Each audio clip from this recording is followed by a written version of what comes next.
Pessoal, hoje eu quero falar sobre um tema chamado Não deixe as preocupações destruírem a sua vida. Não deixe as preocupações destruírem as suas emoções.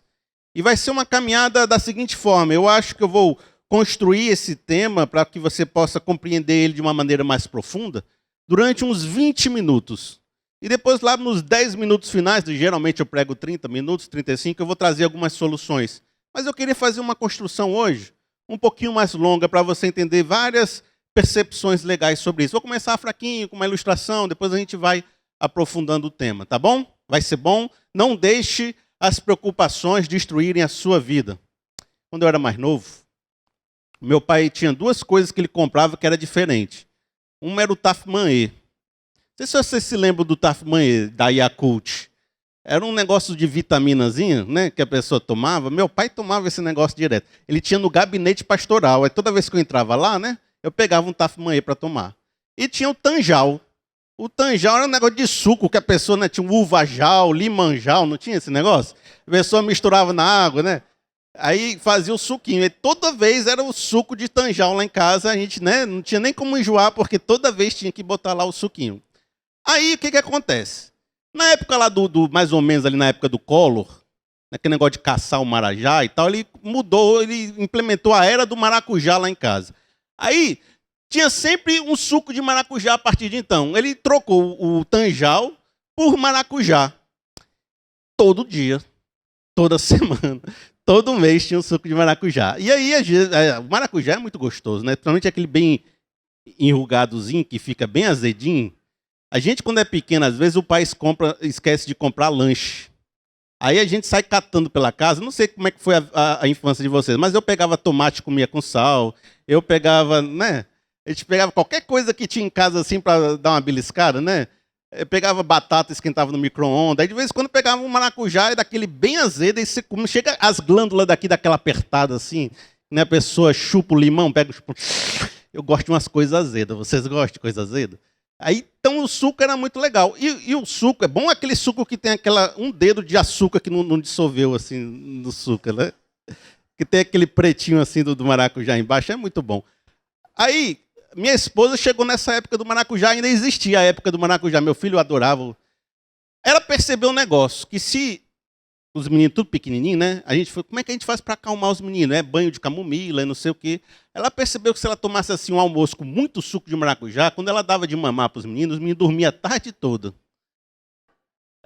Aí isso ficou sendo uma estratégia lá em casa. Ela tomava maracujá, o menino saiu assim, só tomava suco de maracujá também. A gente descobriu, maracujá calma, né? Vocês sabem disso, maracujá calma. E eu criei uma frase na minha vida que faz muito sentido. Ela é muito simples, mas ela é o seguinte: quem toma muito maracujá faz xixi com cheiro de maracujá. Você já percebeu isso? O que quer dizer essa minha frase que eu percebi? Que o maracujá é um negócio tão presente, é uma essência tão forte, que ela entra no seu organismo, ela fica no seu sangue, e depois ela sai ainda existindo. Ela entra de uma maneira que penetra lá, tudo lá dentro. Aí eu criei essa frase simples na minha vida: olha, quem toma muito suco de maracujá faz xixi com cheiro de maracujá. Olha que coisa. É um conhecimento simples, mas com muita sabedoria.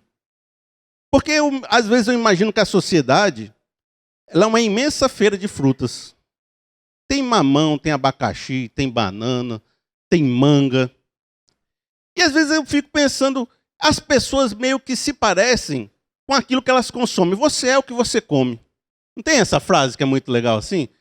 E tem gente que escolhe viver de uma determinada forma e aquilo vai penetrando na sua vida de forma que ela ganha uma etiqueta. Tem um cara que é o esportista. Tudo que ele fala é esporte, tudo que ele toma é esporte, tudo que ele faz é esporte. Aí aquele cara tem uma bicicleta de R$6.000. Eu digo, como é que pode? Uma bicicleta custa R$6.000. Eu não sei por que uma bicicleta custa 6, mas ele sabe. Porque ela está fazendo ele romper os limites, ir além, é mais leve, é feita de um material não sei das quantas. É uma de 350 barra forte você já resolvia, mas ele não. Ele quer aquela bicicleta maravilhosa, porque ele fala daquilo todo dia. Você chega para ele vai dizer a nova rota que ele fez. Ele vai mostrar o novo aplicativo do celular que mostra quantos quilômetros ele andou, porque ele fala muito daquilo, ele bebe muito aquilo. Tem aquela pessoa que só fala do Vasco. Para ele tudo é o Vasco. E o Vasco é zoar com o Flamengo e falar do Vasco. Todas as postagens do cara é de futebol. Você vê o cara, ele está com a camisa do Vasco. Tudo é. Aquele cara ali está embebido e todo dia ele fala do Vasco. Se vocês pensassem em mim, o que vocês iam pensar? Um nerd bíblico, não é isso? Uma pessoa que gosta muito de Bíblia. Não é isso? Aquela pessoa que estuda os personagens, estuda os versículos, estuda as coisas, sabe tudo. A pessoa liga para mim e pergunta o quê? Pastor, qual é o versículo da Bíblia que está escrito aquilo? Por quê? Porque ele acha que eu sei, mas eu vou na internet e eu procuro também, igual todo mundo. Então, as pessoas estão associadas com alguma coisa que elas consomem muito. O que você ama tanto que eu poderia botar uma etiqueta em você? Qual é o suco que você toma todo dia que parece que lá dentro está aquele sabor? No seu sangue já, penetrante. Tem um versículo na Bíblia que fala essa sabedoria de uma outra forma, certo? Lucas 11, 34. Os olhos são a candeia do corpo. Quando seus olhos forem bons, igualmente todo o seu corpo estará cheio de luz. Mas quando forem maus, igualmente o seu corpo estará cheio de trevas. Olha só essa parte do versículo. Portanto, cuidado para que a luz que está em seu interior não seja trevas. Portanto, cuidado para aquilo que você olha no mundo, que você consome, que você toma, não esteja deixando o seu interior preenchido de trevas. Aquilo que você consome nesse mundo vai preenchendo você ou de luz, ou vai preenchendo você de trevas. Aquilo, a barraquinha de feira que você vai, o suco que você está tomando, está deixando o seu organismo mais cheio de uma essência de trevas ou cheio de uma essência de luz. Está deixando você com paz e tranquilidade ou pode estar deixando você preocupado, depressivo, agoniado, ansioso, dependendo daquilo que você está observando e consumindo e gastando tempo olhando nesse mundo. A gente tem vivido alguns momentos no Brasil, e em Fortaleza também, e em locais que a gente vive, onde as pessoas estão consumindo muitas informações. A gente vive num mundo pós-moderno que o que não nos falta é informação. E eu tenho recebido muitas vezes alguns casos de pessoas que têm abrido seus olhos, seus ouvidos para informações do tipo 190, de violência na cidade, de crimes, e de coisas muito ligadas a isso. E ao longo do tempo eu percebo que essa pessoa começa a aumentar a segurança na sua casa, a botar cercas elétricas, a andar com carros blindados quando tem condição. Chegam ao fato de andar armados. Pessoas que fazem tiro porte de arma, andam armados, se mudam para condomínios mais afastados e estão planejando trocar de cidade e mudar do Brasil para algum outro lugar, com medo da violência. E essa pessoa, ela passa, é o suco de maracujá da violência, certo? A pessoa fica tomando aquele suco todo dia assiste esses programas, toda hora está com a cabeça naquilo ali, está começando a virar um prisioneiro domiciliar. O cara começa a não querer mais sair de casa nos finais de semana, ele faz tudo em casa, aluga filme em casa, não sai de casa. E se ele pudesse, trabalhava em casa, porque ele tem medo de sair na rua e alguma coisa acontecer com ele, com a sua família, com seus filhos, porque de alguma forma ele ficou com a mentalidade tomando aquele suco de maracujá do medo todo dia, e tudo que ele fala, tudo que ele pensa, e a maneira como ele enxerga o mundo é a violência. Tinha uma campanha um tempo atrás em Fortaleza chamada Fortaleza Apavorada. Quem lembra? Olha só o que ela dizia. Não venha passar férias em Fortaleza. Você está correndo perigo. Era a frase da campanha. Isso é no site. E se tornou super famoso. E lá em casa a Cíntia pegou esse negócio. Ela ficou vendo todo dia todos os locais de assalto de Fortaleza, tudo o que acontecia, todos os perigos. E o pessoal ficava alimentando essas páginas com tudo que tinha acontecido de mais terrível na cidade. E a Cíntia, a primeira coisa que fazia era abrir os cadernos de policial de todos os cadernos de Fortaleza, né? Ela abriu todos os cadernos policial e ficava olhando aquele negócio. Aí quando a gente saía com meu amigo Alexandre, ele parecia que eu estava numa reunião da Secretaria de Segurança de Fortaleza, que os dois começavam a conversar, e eu não sabia nem o que eles estavam dizendo. Não, naquele terminal, naquele cruzamento, tem sempre um ali, pegou 2 bandidos ontem, não sei o quê, o nome era fulano, era tráfico de droga. Ela sabia tudo o que estava acontecendo na cidade. A cidade deixou de ser a cidade para ser uma análise. Ela dizia assim, ó, aqui sempre acontece assalto, por isso que eu pego a rua tal, viro lá e chego aqui. Deixou de ser o bairro do meu amigo, virou o bairro que teve 2 homicídios no mês passado. Esse deixou de ser o bairro da igreja, virou o bairro que tem tantos assaltos por semana. E aí eu fui discutindo com ela, falei, olha, não dá para ser assim, a gente tem que parar com esse negócio. Tem uma hora que eu bloqueei a internet lá em casa, esses jornais, para ver se parava esse negócio. Ela estava até com uma certa ansiedade, teve que parar com isso. Aí passou essa fase, graças a Deus, passou essa fase. Eu sei que tem alguns irmãos que às vezes não passou ainda. Só que esse suco do maracujá do medo, esse medo, ele acaba tolhendo você. E havia muitas coisas que você até gostaria de fazer e sonhava em fazer, mas o medo está deixando você preso, cabisbaixo, triste e sem esperança. Na Bíblia tem uma parábola chamada a parábola dos talentos. Teve uma pessoa que recebeu 5 talentos, outra pessoa recebeu 2 talentos e uma recebeu apenas 1 talento. E a parábola diz, conforme a capacidade de cada um. Não foi isso? Aí o que tinha 5, ele saiu, foi, multiplicou, ele teve coragem. O de 2 também falou, tem coisas boas para a gente fazer nesse mundo, eu vou lá, vou multiplicar, e conseguiu multiplicar. Agora o que tinha só 1, o que a Bíblia diz? Ela disse que ele teve medo e enterrou o seu talento com medo de um Deus severo. E aí esse que não multiplicou o talento foi o que sofreu duras repreensões do Pai e de Deus. Ou às vezes por causa do medo nós temos enterrado o nosso talento, enterrado nossa vida e deixado de fazer muita coisa, medo de qualquer coisa. Talvez na sua cabeça agora você pense que o medo até certo ponto é saudável, realmente. Porque senão a gente se lascava em tudo que a gente fazia. A gente não tomava cuidado com nada. A gente se machucava.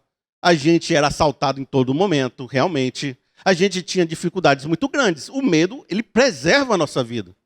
Mas ele também, quando ele é muito grande, ele se torna uma espécie de senhor que te escraviza. Ele diz onde você pode ir, o que você pode fazer, que rua você pode andar, o que você pode ou não pode fazer. Em vez de ser você que está dominando a sua vida, tem um senhor chamado medo dizendo o que você pode ou não fazer. Aí nessa hora eu penso que talvez você esteja assim...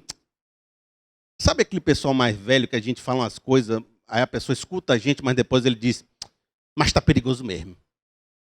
Aí na cabeça de vocês, aí a gente fala assim, mas ele fala assim, voar de avião, vai cair, olha só a notícia, caiu um avião essa semana... Eu nunca vou viajar de avião. Aí você explica que é o transporte mais seguro do mundo, que é mais fácil você morrer no ônibus do que no avião. Você fala que só com aquela pessoa ela diz, mas avião é perigoso mesmo.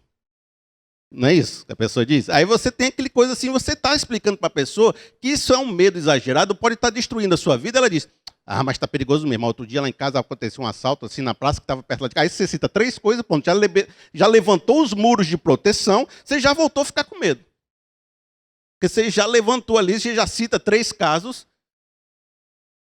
Eu sei que a cidade é perigosa, certo? Eu sei que o mundo está perigoso. Mas existe uma diferença entre perceber o problema, de perceber que tem que tomar cuidado, e abrir uma porta e 24 horas estar jogando lixo na sua cabeça. Existe uma diferença entre perceber o problema e abrir assim, uma boca de esgoto, colocar dentro da sua cabeça 24 horas dizendo, olha o perigo, olha a violência, olha o perigo, olha a violência. Você fica no estado de sequestro, achando que está tudo assim horrível e que o mundo vai se acabar. Pelo amor de Deus, me ajuda, eu não sei o que eu faço. E a mídia sabe muito bem disso. O ser humano é atraído por aquilo que é desgraça. Não é quando você passa assim por uma rua, está o trânsito fluindo bem, os carros, todo mundo dirigindo legal. O que você fala? Você não fala nada, porque isso não importa. Agora, quando você vê uma batida, para todo mundo para enxergar, né? Aí todo mundo fica em filinha, passando bem devagarzinho. Olha só, morreu. Olha só, pegando... Aí, porque atrai a atenção da gente. A gente quer ver a desgraça. Outro dia, rapaz, eu estava vendo o jornal Eu fui contar. Foram 10 matérias. 8 de desgraça, uma de informação e uma matéria boa. O cara que assiste isso todo dia só está abrindo uma porta para desgraça para a sua vida. E você, na sua vida, nem tem muita desgraça não, mas você colecionou todas as desgraças de Fortaleza e botou dentro de casa. Aí pode ser que você estaria bem, porque os assassinatos não estão acontecendo na sua casa, estão acontecendo lá fora. Mas aí você trouxe todos os que estavam lá fora para dentro da sua vida e começou a ficar super preocupado. E fica acionando aquilo todo o tempo. Há uns 2 anos, se você abre a revista Veja, o Lula vai cair no dia seguinte, né? Porque toda vez que eu olhava a Veja, eu pensava assim, não, eu nem sou contra, assim, total, não. Eu estou dizendo, eu olhava a Veja, sempre tinha a última matéria que é explodir, que amanhã você vai ver, não existe nem mais Brasil no outro dia. Porque, assim, o cara sabe que se fizer uma matéria bombástica, você vai dar clique, vai dar publicidade para o site dele e ele não pode parar de fazer matéria bombástica. E toda hora você tem que fazer uma super matéria que é pior do que o do dia passado e você fica ali naquele negócio, é agora. Ixi, descobriram isso, pelo amor de Deus. O que está acontecendo? Cadê minha vida? E sem contar, ó, o site da Globo.com, são 3 assuntos. Política, futebol e mulher de biquíni. Não é isso? Você abriu o site da Globo.com, se botar religião, fechou o pacote, né? As 3 coisas mais polêmicas que tem é sexo, política e religião. Aí você botou religião e futebol. Aí botou religião, fechou o pacote. Se você abre aquilo todo dia, é só aquelas informações, é só aquela. Eu acho que o esgoto da internet é comentário na Globo.com. Se você abrir uma matéria da Globo.com e ler o comentário, você não aguenta passar do terceiro. É só fuleiragem, é só ódio. E o cara fica abrindo a porta para aquilo na sua vida, fica lendo aquele negócio, fica se alimentando daquilo, não é? A pessoa fica, e daqui a pouco ele está nervoso, ele está cheio de boato. Porque, olha, eu não sei como é que são os outros estados do Brasil, mas Fortaleza adora um boato. De repente você morou em outros estados e o pessoal lá era mais tranquilo. Aqui uma vez faltou luz, demorou um pouquinho, 20 minutos, eu tinha meu celular na época com acesso à internet, era mais antigo, a gente conseguia acessar o Twitter. Aí eu fui ler o Twitter, o que estava acontecendo, botei Fortaleza. Aí disseram que um meteoro tinha caído na subestação, que a mentira ela tem um caráter de verdade, né? Aí dá o nome da subestação e ia ficar 5 dias sem luz. Aí, pelo amor de Deus, a Cíntia ficou desesperada, a gente desesperado em casa. É 5 dias sem luz, liga para a Dona Mirtes. Dona Mirtes, você vai ficar 5 dias sem luz. Aí começa a espalhar um boato do tamanho do mundo, tem até notícia em blog mesmo, assim, se abre, tem uma página dizendo o meteoro caiu na subestação. E a gente desesperado, como é que vai ser agora, né? 5 dias sem luz. Aí passa 10 minutos, a luz volta. Aí a gente, fuleiragem. Aí teve aquela gripe, não sei das quantas aí, um tempo atrás. Aí estava um desespero. Aí começou minha esposa a falar, não. Ela ouviu de um primo que tem um amigo no posto de saúde que estavam escondendo os corpos. Não estão escondendo os corpos da gente, esse negócio já se espalhou. É um negócio. Aí ficava aquela coisa de que há uma conspiração na mídia para esconder essa vacina que liberaram. É uma vacina assim para deixar a gente mais doente. E depois vão vender remédio para a gente, porque o grupo farmacêutico está fazendo. Aí vem uma boataria e aí cria um post, você compartilha e fica morrendo de medo na sua casa. E tem uma inteligência maquiavélica por trás dessas coisas, né? Você percebe, o cara faz um post inventando uma notícia do jeito que você clica. Aí você clica e compartilha. Quando vê, está com 1 milhão de compartilhamento, uma notícia falsa.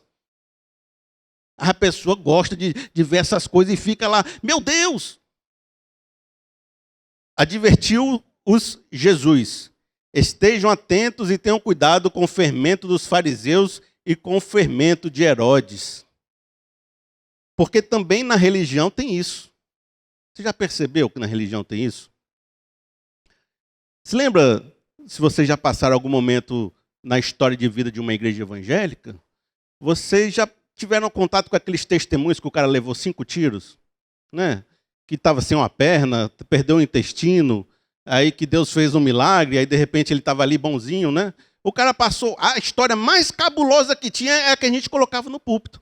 o cara era traficante, o maioral do morro, era aquilo mais complicado. Você botava o cara para falar aqui em cima, o cara passava 40 minutos falando da maior mazela da face da terra, quando dava 2 minutos ele dizia, aí eu me converti, glória a Deus, vamos embora, terminou o culto. Tchau.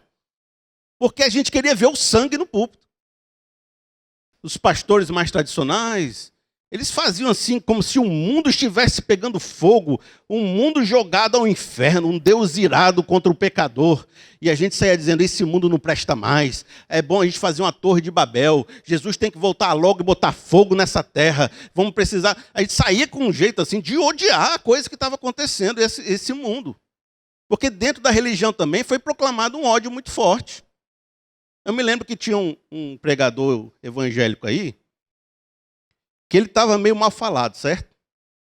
Porque todo mundo falava que ele estava pedindo oferta demais, de uma maneira desonrosa e colocando alguns tipos de argumentação muito forte. Começou todos os blogs a falar mal dele, começou todos os teólogos desconstruiu com o discurso dele.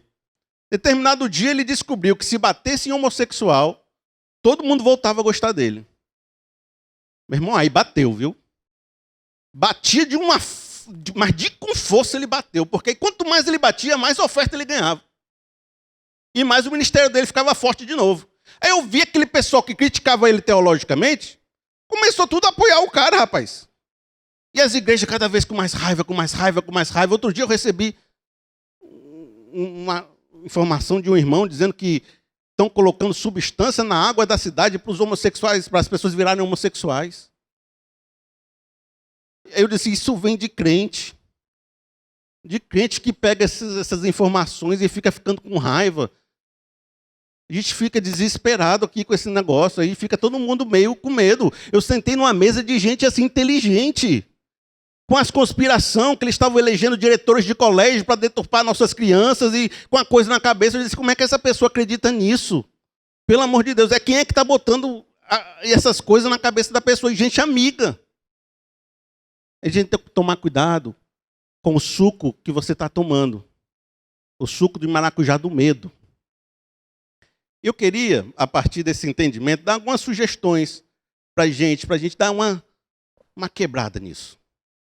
Eu queria começar com um versículo que diz assim, ó, no amor não há medo, pelo contrário, o perfeito amor expulsa o medo, porque o medo supõe castigo. Aquele que tem medo não está aperfeiçoado no amor. O que esse versículo está dizendo? É de que aquele que tem medo não está confiando em Deus. Aquele que tem medo não está crescendo no amor de Deus. Aquele que tem deixado sua vida ser dominada pelo medo não está tendo uma vida de fé e de amor, de compreensão. Aí, uma das primeiras propostas que eu tenho para você é diminua as doses do suco de maracujá do medo. Você precisa fazer um jejum. Um jejum. Às vezes a gente sempre pensa em jejum de alimentos. Eu queria pedir para você, de repente você está vivendo um negócio desse, alguém na sua família está vivendo um negócio desse, faça um jejum de informação. Comece a trabalhar a solitude, locais desertos como Jesus fazia. Experimente passar um tempo sem redes sociais. Experimente passar um tempo sem ler aqueles blogs complicados, aqueles sites nervosos, aquelas coisas fortíssimas. Dá um tempo, faz um jejum. Jejum de 40 dias, que nem Jesus fez, para ter um encontro com Deus. Diminua escutar esses profetas do caos na sua vida. Reduza esses profetas que chegam e falam que tudo está se acabando. Feche um pouco esse rádio, feche um pouco essa televisão. Começa a fazer, porque nessa hora você vai diminuir o medo, e você vai começar a poder pensar com a sua própria cabeça. E aí você diminuindo o medo, você vai começar a pensar, será que minha vida é tão ruim mesmo? Será que eu estou vivendo um problema tão grande mesmo? Será que eu não poderia tomar decisões baseadas em coisas diferentes? Por que eu estou com tanto medo? Por que eu estou com tão complicado minha existência e meu coração? E aí você vai tirar as rédeas do medo, porque o medo está o senhor da sua vida, está coordenando você, está dizendo onde você vai, o que você faz, quem você vota, o que você... O medo está dizendo tudo para você. E você vai tirar a rédea da mão desse medo e vai voltar a ter essa rédea para você. E você vai pensar, é para eu ter medo mesmo? Ou isso é uma coisa que estão colocando na minha cabeça? Eu preciso ficar preocupado mesmo? Ou a minha vida está bem e eu posso continuar tranquilo? Um jejum de informação faz a sua vida se reduzir um pouco àquilo que é significativo. Você vai passar a ouvir o seu filho, ouvir seu marido, ouvir sua esposa, ouvir seus amigos. E não ficar ouvindo uma galera lá fora que está gritando de um jeito desesperador. Primeira coisa, faça um jejum de pessoas negativas. Tem aquela pessoa que sempre te coloca para baixo? Você estava até de bom humor, mas chegou fulana, ela não descansou enquanto não tirou sua paz. Eu tinha uma amiga que era assim. Um dia eu descobri que ela é assim, porque a gente não descobre, a gente acha que é normal. Aí um dia toda vez que eu encontro fulano, eu saio mal. Aí eu descobri que era ela fazia isso.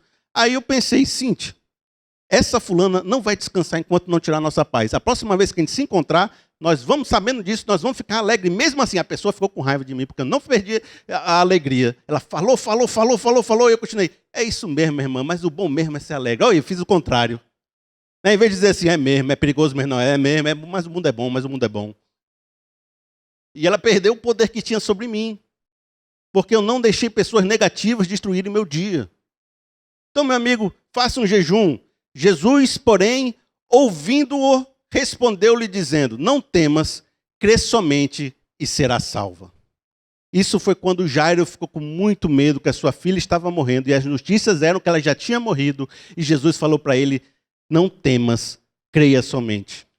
E eu posso dizer isso para você, meu irmão? Vou dizer agora para você, segura aí, diz assim, não tenha medo, creia em Deus. Se segura nessa palavra, não tenha medo, creia em Deus. Uma palavra que eu tenho para você hoje, não temas, acredite. Acredite que Deus está no comando. Olha só, segundo dica que eu tenho para você é troque o maracujá do medo pelo azeite do Espírito. Porque em algum momento, quando você deixa de absorver essas informações, vá abrindo espaço no seu coração para ser colocado outras informações. E que informações são essas? São as do Espírito Santo. Portanto, não se preocupe dizendo o que vamos comer, ou o que vamos beber, ou o que vamos vestir, porque eu estou ansioso e preocupado com o meu futuro. Portanto, não se preocupe com o seu futuro e com essas coisas. Pois é aqueles que não têm Deus, é aqueles que não têm fé, é aqueles que não acreditam em Deus, que correm atrás dessas coisas. Mas o Pai, que é teu Deus, sabe o que você está precisando.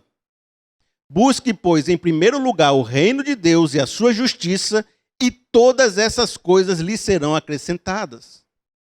Então, meu amigo, busque primeiro se preencher do Espírito Santo. Enchei-vos do Espírito.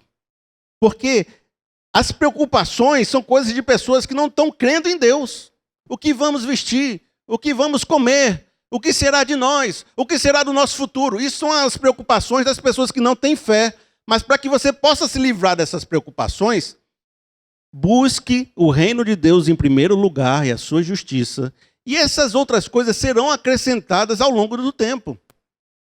Essa é uma fórmula para você poder voltar a ter confiança em Deus. E você diga, mas é difícil acreditar. É difícil pensar que Deus está no comando. Olha outro versículo para você. Até os cabelos da cabeça de vocês estão todos contados. Portanto, não tenham medo. Vocês valem mais do que muitos pardais. E amigo, será que Deus está no controle da sua vida? Até a quantidade de cabelos que você tem, Deus sabe. E Deus sabe da tua história, do teu futuro, da tua existência. Deus sabe dos teus medos, das tuas ansiedades. Por isso, divida com Deus isso. Divida com Deus esse fardo. Se está pesado, está difícil acreditar, está difícil controlar o mundo, meu irmão, aceite, você não pode controlar o mundo lá fora. Você não pode controlar a violência na porta da tua casa, você não consegue. Você tem que aceitar que Deus está no controle e descansar nessa fé. E dizer, olha, Senhor, eu não consigo controlar tudo, eu não consigo mudar todas as coisas, mas eu digo, Senhor, Tu és Deus, Tu és Pai, e eu entrego minha vida ao Senhor, seja feita a sua vontade, assim na terra como no céu. E você sai para trabalhar, confiante, que Deus vai cuidar da sua vida e da sua história. Ainda que possa acontecer coisas, e pode acontecer com todo mundo, mas você vai estar confiando em Deus. Olha só. E por fim, eu gostaria que vocês, depois de fazerem um jejum, recobrarem a confiança, vocês então são preenchidos do Espírito de Deus, que vão te dar uma ousadia, uma paz, um entendimento, uma tranquilidade. E agora o que vai acontecer? Mas todos nós, com o rosto descoberto, refletindo como um espelho a glória do Senhor, somos transformados de glória em glória na mesma imagem, como que pelo Espírito do Senhor. Todos nós vamos começar a refletir o Espírito do Senhor, refletir a imagem de Jesus Cristo, refletir a glória de Deus na nossa vida. Qual é a melhor etiqueta para você? É a etiqueta de ser parecido com Jesus. E quando a gente começa a buscar o reino de Deus e a sua justiça, as pessoas começam a nos comparar com Cristo. A essência que está no nosso interior é esse azeite do Espírito Santo. Em Antioquia, foi a primeira vez que eles foram chamados de cristãos, porque eles pareciam com Cristo. Eles exalavam o odor de Cristo. Paulo fala sobre isso, ele diz, nós vamos de cidade em cidade pregando o evangelho, exalando o bom perfume de Cristo. Porque eles estavam preenchidos do Espírito de Deus, fazendo a obra de Deus, e eles de cidade em cidade exalavam aquele Espírito de Cristo, aquele odor de Cristo. Esse é um exemplo muito forte. Eu sou do tempo do relógio à prova d'água, que não era a prova d'água. Aí a gente brincava e ia para a piscina, aquele negócio, o relógio parava de funcionar. Aí a gente abria o relógio, tirava a tampinha com aquela coisa bem pequenininha, botava no sol, que o sol secava, a água que tinha entrado, aí de vez em quando voltava a funcionar e você voltava a usar o relógio. Aí saiu o relógio à prova d'água, aquele que tinha um Cásiozinho, que era digital, eu tinha aquele Cásiozinho. Aí eu comecei a entrar na piscina, olha só, ele continuava funcionando. Amigos, às vezes a gente entra nesse mundo e é tão tomado por toda a água que está em volta da gente que a gente deixa de funcionar. Mas se a gente estiver preenchido com o Espírito de Deus, quando a gente entrar nessa água, quando a gente entrar nesse mundo maligno, quando a gente entrar no meio desse terror que existe lá fora, a gente vai continuar funcionando. E a água não vai entrar no nosso interior, porque vai estar preenchido pelo azeite do Espírito Santo. E vejam só, Filipenses 2,15.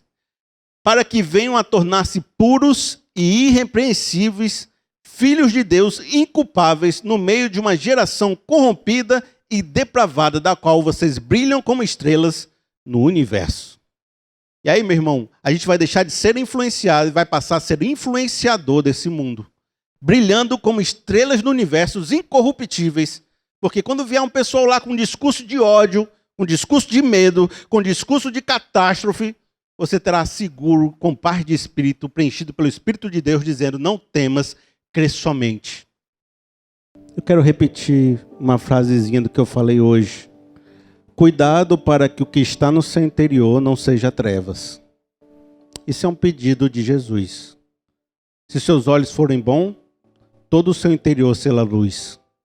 Se seus olhos forem ruins, todo o seu interior será trevas. Cuidado para que o seu interior não seja cheio de trevas. A gente sempre pensa isso, é a coisa da malícia, né? O cara olhar, olha, está olhando uma mulher com malícia. Não, é o seu olhar sobre a vida, sobre o mundo. O perfeito amor lança fora o medo. Amém, meus irmãos? Mas quero que vocês saiam daqui com confiança, tá bom? Tem muito problema na nossa vida que a gente não resolve só falando de algumas coisas, não. A gente tem que explicar, tem que desenhar, tem que deixar assim a pessoa, olha só o que está acontecendo. Você está nervoso desse jeito por causa disso. Aí a gente dá uma desenhada.